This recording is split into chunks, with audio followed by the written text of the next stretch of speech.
India জোটের পক্ষ থেকে আমাদের আবেদন, আজ দেশের সংবিধান গণতন্ত্র বিপন্ন, স্বৈরাচারী শাসন ব্যবস্থা কায়েম আছে। যে শাসন ব্যবস্থায় কেড়ে নেওয়া হয়েছে নাগরিকদের জন্মাধিকার, যে শাসন ব্যবস্থায়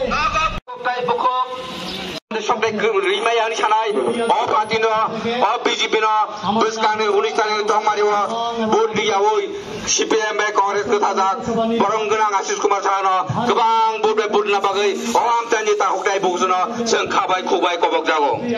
BJP Golno, Kaishapana Putia, Teste, Songvidano, Kainani Bagay, Teste, Gonatantrana, Punara, Kainani Bagay, CPM, Congress by Sapista Dol by Katazak, Kochizak, Pate, Warangana, Asis Kumar Sana, Yaksin Nawapoti, Koplai Kainani Bagay, one side Katane Kakokai Bukosang.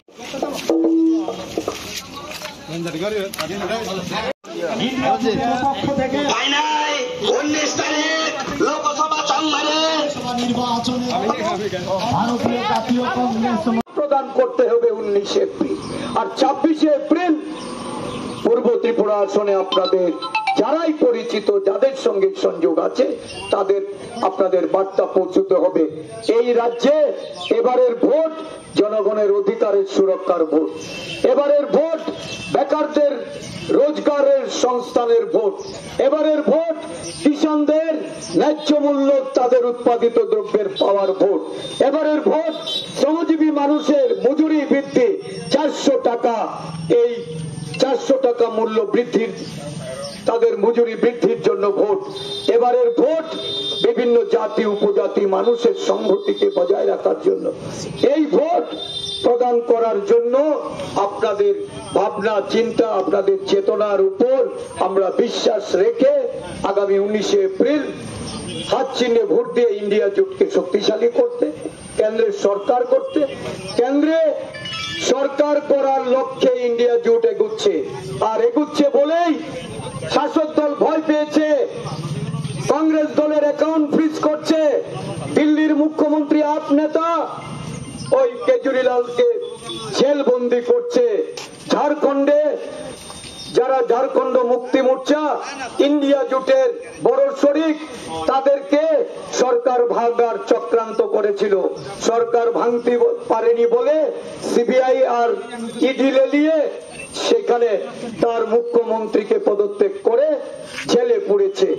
বিনা অন্যায়ে অনৈতিক ভাবে দেশ পরিচালনা করতে গিয়ে স্বৈর শাসক নরেন্দ্র মোদীর চেহারাটা আজকে জনগণের কাছে পরিষ্কার হয়েছে। এই অগণতান্ত্রিক কাজের বিরুদ্ধে আমি আবেদন করব এই সিমনাবাসীকে, আপনারা এই লড়াইয়ে সামিল হন, হাত চিহ্নে ভোট দিয়ে আগামী দিন বিকল্প সরকার কেন্দ্রে গঠন করার লক্ষ্যে ইন্ডিয়া জোট যে আবেদন রাখছে, ইন্ডিয়া জোটকে আপনারা আশীর্বাদ করুন, সমর্থন করুন।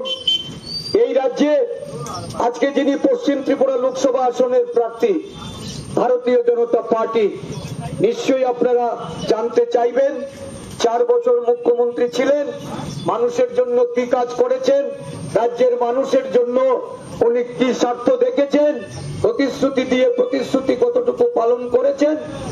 4 বছর পর ওনার পদত্যাগের কারণ কি? উনি তো এখানে মুখ্যমন্ত্রী ছিলেন, মানুষ 5 বছর ওনাকে মুখ্যমন্ত্রী হিসাবে পাঠিয়েছিল বিধানসভায় জয়ী করে, কিন্তু 4 বছর পর কেন পদত্যাগ? কার নির্দেশে পদত্যাগ? কি কারণ ছিল পদত্যাগের? এটা ওনার কাছে জানতে চাইবেন। একজন কেন্দ্রীয় মন্ত্রী এই এলাকা থেকে সংসদে উনি প্রতিনিধিত্ব করছিলেন, ওনার টিকিট কাটা হয়েছে। ভারতীয় জনতা পার্টি যখন যাকে খুশি যেখানে খুশি তাকে ছাঁটাই করবে, যাকে খুশি বসিয়ে দেবে। এই রাজ্যের মানুষের প্রতি যে অবমাননা, এটা মানা যায় না। এই রাজ্যের মানুষ কখনো চায়নি যে একটা স্বৈর শাসক তার একতান্ত্রিক নেতা ওই নরেন্দ্র মোদী এই রাজ্যের মানুষের জনমত নিয়ে অবমাননা করুক। কলঙ্কিত করেছে এই রাজ্যটাকে। এই রাজ্য নিয়ে যারা বেলখিল্য আচরণ করে ওই সংসদে প্রতিনিধিত্ব করতে চায়, সচেতন করতে এসেছি, আপনাদের সতর্ক করতে এসেছি। সংসদে যোগ্য প্রতিনিধি আপনাদের পাঠাতে হবে, কারণ আমরা ছেলে খেলা ছেলে মানুষের জন্য রাজনীতি করি না। 4 দশক রাজনীতিতে আছি। মানুষ এই রাজ্যের আমাদের বিরোধী দলে আমরা অবস্থান করেছি, আমাদের ভূমিকা দেখেছি। সেই ভাবনা চিন্তা থেকে আপনাদের সিদ্ধান্ত নিতে হবে। আমি করজোড়ে আপনাদের কাছে বিনম্র নিবেদন করে যাচ্ছি, আগামী নির্বাচন, এই গুরুত্বপূর্ণ নির্বাচনে এই এলাকার জাতি উপজাতি সব অংশের মানুষ তাদের স্বার্থের কথা চিন্তা করে, বিকাশের কথা চিন্তা করে একটা জনগণের সরকার প্রতিষ্ঠা করবেন, যেটা হবে ইন্ডিয়া জোটের সরকার। 27 দল সারা দেশব্যাপী জোট করে যে লড়াইয়ে নেমেছেন, এই লড়াইকে শক্তিশালী করার জন্য এই লড়াইয়ে অবতীর্ণ হবেন। আমি আপনাদের সকলকে আন্তরিক অভিনন্দন জানিয়ে আজকে এই বামুটি সিমনাবাসীদের কাছে আমার প্রীতি শ্রদ্ধা আবারও জ্ঞাপন করে কথা বলা থেকে বিরাম নিলাম। জয় হিন্দ।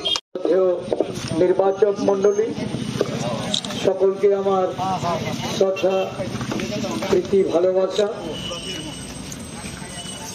আগামী 19শে এপ্রিল ভারতবর্ষের লোকসভা নির্বাচনের প্রথম পর্যায়ে পশ্চিম ত্রিপুরা লোকসভা এই কেন্দ্রের ইন্ডিয়া জোটের প্রার্থী কংগ্রেস দলের মনোনীত আশিস কুমার সাহা আমি আপনাদের আশীর্বাদ পেতে, আপনাদের সমর্থনের আবেদন করে আজকে সদর উত্তরাঞ্চলের সিমনা, মোহনপুর এবং বামুটিয়া এই 3টি বিধানসভা কেন্দ্রে এই প্রচার র্যালিতে ইন্ডিয়া জোটের কমিউনিস্ট পার্টি, ভারতীয় জাতীয় Congress, Tripura people's party, CPI-ML সহ আমাদের 8টি দলের যে জোট, এই জোটের নেতৃবৃন্দদের নিয়ে দ্বার প্রান্তে এসে পৌঁছেছি। এই প্রচার সভা থেকে আমরা এই এলাকার গণদেবতাদের কাছে এই বার্তা দিতে চাই, এই নির্বাচন অত্যন্ত গুরুত্বপূর্ণ। এটা সারা দেশে জনগণের তাদের সাংবিধানিক অধিকার, গণতান্ত্রিক অধিকার, সার্বিক উন্নয়নের লক্ষ্যে মানুষকে ভোট দিয়ে 5 বছরের জন্য যে নতুন সরকার, এই সরকার প্রতিষ্ঠার জন্য আপনাদের ভেবে চিন্তে সিদ্ধান্ত গ্রহণ করতে হবে। বিগত 10 বছর যাদেরকে ক্ষমতাসীন করেছেন, তারা 10 বছরে যে প্রতিশ্রুতি রেখে মানুষের কাছে ক্ষমতায় এসেছিল, আজকে এই প্রতিশ্রুতিগুলি কতটা বাস্তবায়িত হয়েছে? বেরোজগারি, দ্রব্যমূল্য বৃদ্ধি, দেশের মধ্যে জাতি, ধর্ম, বর্ণের, সম্প্রদায়ের তাদের বর্তমান অবস্থান এই দেশের মানুষের কাছে একটা বড় প্রশ্ন। এখানে পাহাড়ি, বাঙালি, জাতি, উপজাতি বিভিন্ন অংশের মানুষের শান্তিপূর্ণ সহাবস্থান। মানুষ উন্নয়ন চায়, মানুষ বিকাশ চায়। এই রাজ্যের উপজাতি জনগোষ্ঠীর মানুষ উন্নয়নের প্রশ্নে এই সরকারের কাছে যে প্রত্যাশা করেছিল, আজকে এই প্রত্যাশা কতটুকু পূরণ হয়েছে? শিক্ষিত বেকারদের কর্মসংস্থান হয়েছে কিনা? আজকে দিনের কথা বলে 15 লক্ষ টাকা যাদের ব্যাংক অ্যাকাউন্টে জমা পড়ার কথা ছিল, 10 বছর পার করে আজকে মানুষ 15 লক্ষ টাকা তাদের ব্যাংক অ্যাকাউন্টে গচ্ছিত হয়েছে কিনা?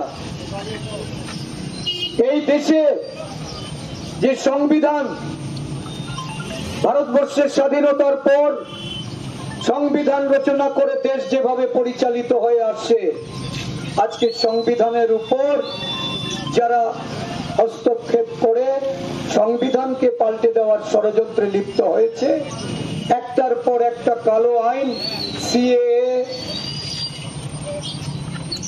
কৃষি আইন, ভারতবর্ষের মানুষের জন্য, কৃষক বলুন, আদিবাসী বলুন, জনজাতি বলুন, আজকে তাদের অধিকার, ভারতবর্ষের একটা বিরাট অংশের সংখ্যালঘু সম্প্রদায়ের মানুষের অধিকার যারা কেড়ে নিতে চাইছে, যারা চাইছে এই দেশটাকে এক নায়তন্ত্রের পথে স্বৈরাচারী একটা শাসন ব্যবস্থার মধ্যে দিয়ে পরিচালিত করতে, আজকে সাধারণ মানুষের কাছে কিন্তু এই কঠিন চ্যালেঞ্জ এসে দাঁড় করিয়ে দিয়েছে। মানুষকে এই চ্যালেঞ্জ মোকাবেলা করতে হবে।